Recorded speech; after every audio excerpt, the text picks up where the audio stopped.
Let's go.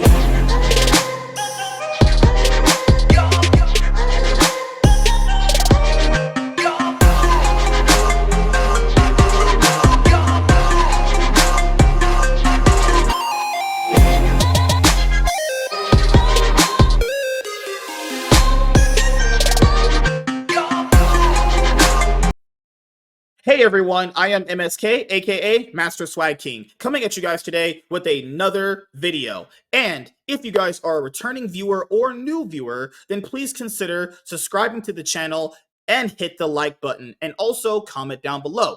Also, turn on the notification bell. That way, you can get notified on whenever I upload a new video or go live. Now, you guys are probably thinking, hey, who is this Nelson Peltz guy, and why should I care about what he says about Disney? So, if you guys have been living under a rock, you guys probably haven't noticed that Disney is going to go through a new board meeting, actually. And this meeting specifically is to decide on who is going to be getting a seat at the table. Big companies like Disney, Warner Brothers, and Paramount, Universal, and Lionsgate, they have these boards of directors who decide what goes on at the company. And these meetings to decide who gets a seat at the table occur about, every 2 to 3 years, so to speak, give or take.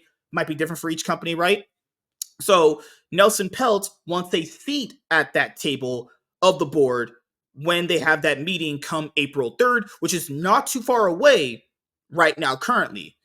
Also, Nelson Peltz has ties to Ike Perlmutter, and you guys know, there is the legendary beef between Ike Perlmutter and Bob Iger and Kevin Feige. Basically, Ike Perlmutter had made some comments about how female-led superhero movies don't sell very well, and neither do superhero movies pertaining to black superheroes. Now, we gotta be honest here.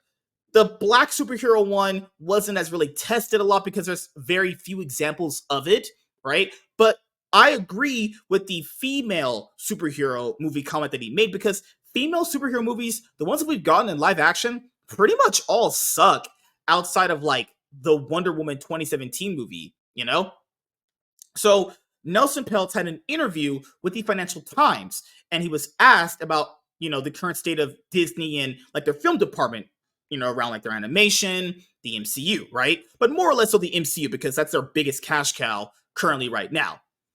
And he made some comments about it, and a lot of the media outlets started running with a lot of it, leaving out some very important parts, but then also leaving out, other parts that would definitely hold his comment to more weight than the way that they're presenting it, right? So I'm going to do another video about the other things that were said as well that may or may not be here, right?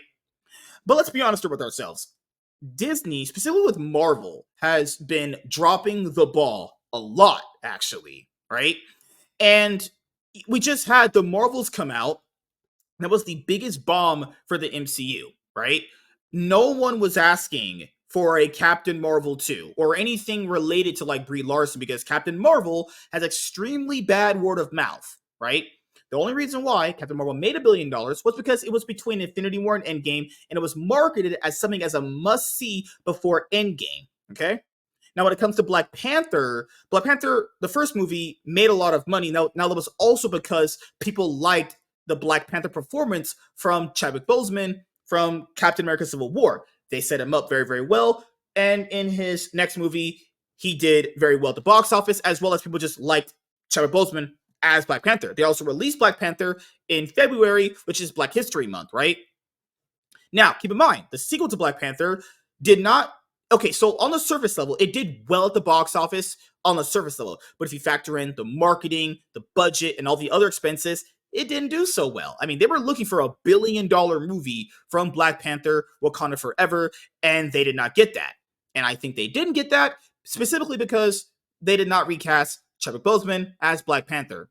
I really don't understand why you can't recast him, but they chose to go with Shuri as Black Panther, and no one wanted that either. So, Nelson Peltz criticizes Disney's woke film strategy with Black Panther Marvels. Disney stood by a strategy and urged shareholders not to vote for Peltz as the board proxy fight heats up.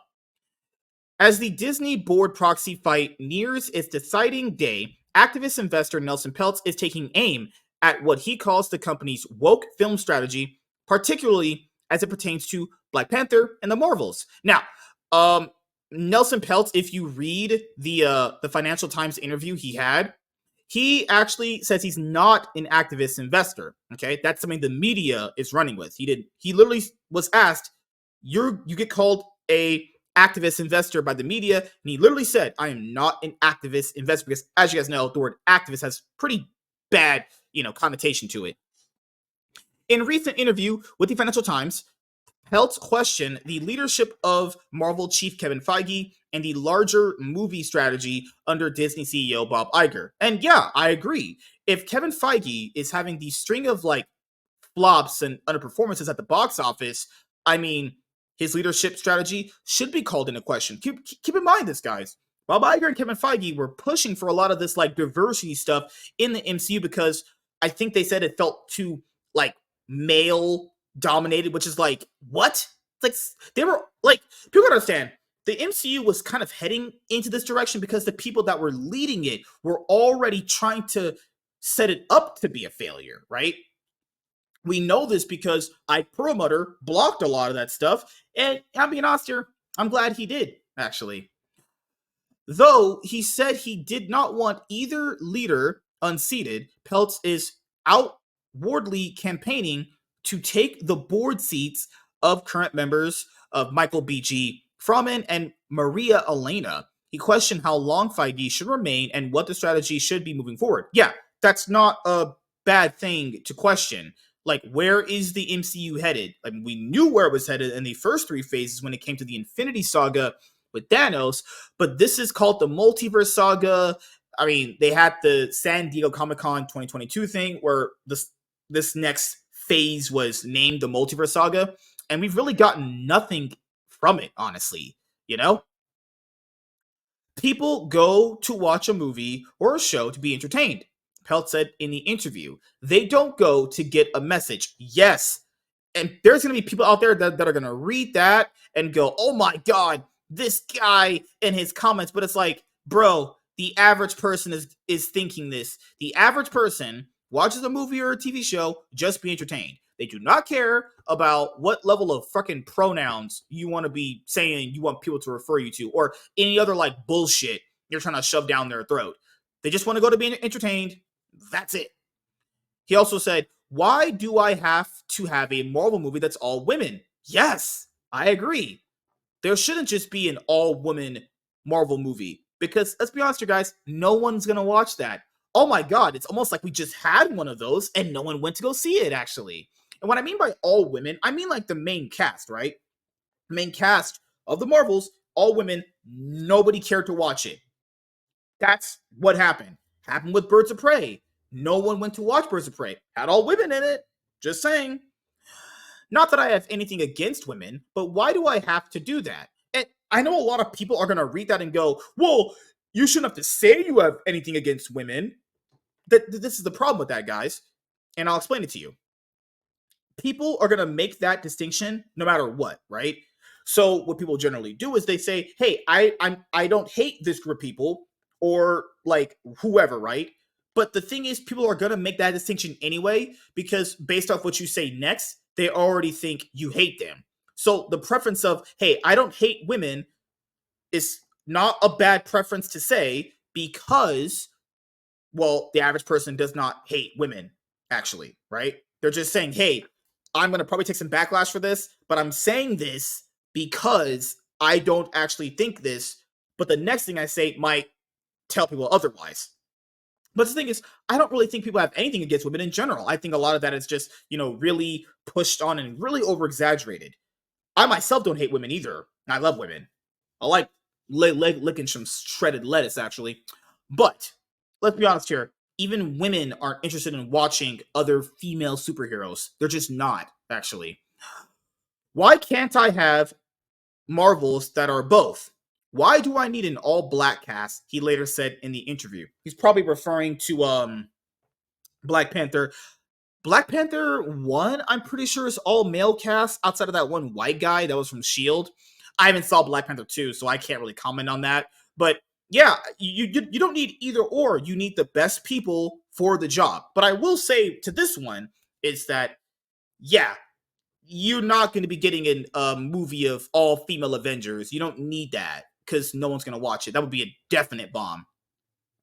These comments recall similar anecdotes about former Marvel Entertainment chairman and CEO Ike Perlmutter, who was a friend of Peltz and a supporter of his proxy fight. In Iger's 2019 memoir, The Ride of a Lifetime, Iger said he had received pushback on his idea to diversify the slate of Marvel movies and stop exclusively featuring characters who were white men. Now, that's pretty interesting that Iger mentioned that because recently he had comments that were like, well, we need to focus on our stronger franchises. Bob, you are the same guy that were trying to push those characters out. I don't want to hear that contradicting bullshit this guy is trying to say to people. I remember these things because there were big things that were, being talked about at that current moment in time. He and Kevin Feige were actively pushing for the MCU to look like this. Then, when it looks like this and it fails, then Bob Iger's like, yeah, we got to go back to our stronger characters. Well, no shit, Sherlock, you fucking retard. When presenting the idea, Iger wrote that one of the leaders of the Marvel team in New York, run by Perlmutter, told him female superheroes never drive big box office. But Iger decided to move forward. But this is true, though. Okay, so yeah, you have two examples of it working, which is Captain Marvel and Wonder Woman. Now, the other ones, Elektra, Catwoman, Supergirl, Black Widow didn't do so well. The Marvels just recently bombed. The female superhero movies have way more losses than wins. Let's just be honest here. They don't drive big box office numbers. They just don't. That's just a factual statement. He says, I called Ike and told him to tell his team to stop putting roadblocks and ordered that we put both Black Panther and Captain Marvel into production. He wrote in the book. Disney continues to stand by this decision. In a letter to shareholders Monday titled, Oh Nelson, the company specifically referenced the Marvel quotes as well as his statement in the article. What sense is being a billionaire if you're not a bully? Imagine the damage Peltz would do to Disney's boardroom with these perspectives, the letter reads. Yeah, because Bob Iger just wants to be surrounded by a bunch of yes men who don't question his absurdly bad line of thinking when it comes to half the shit he's talking about. Just imagine that as someone with a different thought process challenging you on something. In addition to defending Feige, who Disney writes as an unparalleled track record at Marvel, which has generated about $30 billion in global box office revenue. The entertainment conglomerate reiterated its view that Peltz does not understand the business, would not create shareholder value, and brings no addictive skills to the board. I disagree. I think he's basically saying what a lot of us are saying. I think that would bring valuable skill right there. He is basically saying what the common person is already talking about with their friends. Hey, we don't want this. We're not supporting it. And he knows that. And he's telling the board members who are probably just out of touch with reality, hey, these guys are going to support that. Why are we making this? Oh, because we want to diversify the MCU. Yeah, that's how you got the MCU in the rut that it is in right now. Trying to diversify it. Peltz, including his silent partner Ike Perlmutter, would harm Disney and jeopardize our strategic transformation, the letter reads. Both sides have been campaigning and receiving shows of support in the lead up to the April 3rd board meeting, with Iger and his board of directors receiving support from former CEO Michael Eisner, Star Wars creator George Lucas, Laurene Powell Jobs, and the grandchildren of Walt Disney and Roy Disney. However, Peltz's trained partners has received support from influential advisory firm Institutional Shareholder Services, which is recommending that its clients vote to add Peltz to Disney's board of directors. The firm did not advise voting to add former Disney CFO Jay Russolo to board, which Peltz is also requesting. So I'm just going to be honest here. Disney's strategy of this has failed spectacularly. People have more or less so given up on the MCU, which is absolutely crazy to say, right? I just want to make sure people understand. Bob Iger and Kevin Feige were pushing to diversify the MCU long before all this came out. Now, wanting a Black Panther movie, given the response to, Chadwick Boseman's performance as Black Panther Civil War, makes sense. But no one was sitting around wanting a Captain Marvel movie. Like, even with Black Widow, when Black Widow finally came out, I mean, it's not even really that good, honestly. So, like, are we going to sit here and, like, condemn those kind of comments when it's like, when in reality, it played out just as expected? Female superhero movies just really aren't that good. And the people that are usually behind them don't know what they're doing with the character, which is the reason why they're bad. And let's be honest here, people prefer to see the male superheroes. They just are. There are some great female superheroes out there between Marvel and DC, obviously. But let's be honest here, the male superheroes are 10 times better and more people choose to support them. Even women do. And we know that, right? Female superhero movies outside of Captain Marvel and Wonder Woman didn't do well at the box office and are considered some of the worst superhero movies ever made. Keep in mind, Supergirl, Elektra, and Catwoman are considered some of the worst superhero movies ever made, actually. So, yeah, I agree with them. This strategy from Disney has been absolutely awful. Their animation department has also been suffering a string of flops as well. And I also will say this too, which is Kevin Feige has had a lot of strings of flops lately with let's say flops, but box office underperformances and flops with the MCU. And at that point, you kind of should question, like, hey, should another guy kind of run this? I know, like, media outlets have been saying, well, you can't really blame everything on him. And it's like, well, this is the same guy that was pushing for this kind of thing. So, yeah, I'm going to blame him, right? So, also, as we close out this video, I will be putting out more consistent content. I'm going to try and upload a video a day, whether it's videos like this, or I'm going to be clipping out, videos from the Iron Man podcast. And if you want to watch the Iron Man podcast, you have to follow me with the links in the description box below on Rumble, Twitch, and X, and those links are down there as well. I have a few other announcements coming out in my channel update video that I'm going to be doing very, very soon, as well as my podcast schedule video that I will be doing as well. Thank you guys for checking out this video. Make sure to leave a like if you enjoyed it, comment down below, turn on the notification bell, and subscribe to the channel if you already haven't. I'm MSK, Master Swag King, and I'm signing out, guys. See you guys later. Deuces.